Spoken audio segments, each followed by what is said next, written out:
ગાંધીનગરના દહેગામ તાલુકાના બિલમડા ગામે છેલ્લા કેટલાક વર્ષોથી ગંદકીનું સામ્રાજ્ય જોવા મળી રહ્યું હતું. ગામમાં આજ દિન સુધી કોઈ સફાઈ કામ કરવામાં આવ્યું ન હતું. રોડ રસ્તા બિસ્માર હાલતમાં જોવા મળી રહ્યા હતા. શાળાની બાજુમાં ઉકેડાના ઢગલા જોવા મળી રહ્યા હતા. 15 દિવસ પહેલા આવેલા નવા સરપંચ દ્વારા ગામની અનેક સમસ્યા દૂર કરવામાં આવી છે. શાળાની બાજુમાં ગંદકી સાફ સફાઈ કરવામાં આવી છે. ગટર અને પાણીની સમસ્યા દૂર કરવામાં આવી છે.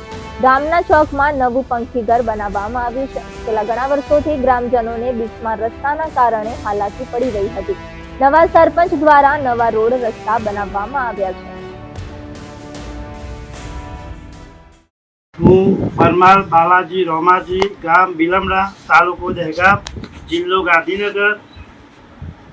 હું તારીખ 25/7/25ના રોજ પેટા ચૂંટણીમાં હું બિલમડા ગ્રામ પંચાયતમાં ચૂંટાઈ આવે છું અને સરપંચ તરીકે, અને ગામના વિકાસ માટે જે ગામને સાથ અને સહકાર આપ્યો છે કે જે આગામી સમયમાં 35 વર્ષથી ગામનો કોઈ વિકાસ નહોતો, કોઈ ગટર વ્યવસ્થા નથી, કોઈ રસ્તા નહોતા, કોઈ સ્ટ્રીટ લાઇટ નથી, બરાબર. પણ આપણે રોડ મંજૂર કરીને રોડનું કામ પણ ચાલુ કરી દીધું છે. આગામી સમયમાં સ્ટ્રીટ લાઇટ પણ આવી જશે. ગટર વ્યવસ્થા થોડી ઘણી બાકી છે, એ પણ 100% પૂર્ણ કરશું. આજે પીવાના પાણીની જે અસુવિધા હતી એ પણ આપણે 100% પૂરી કરશું.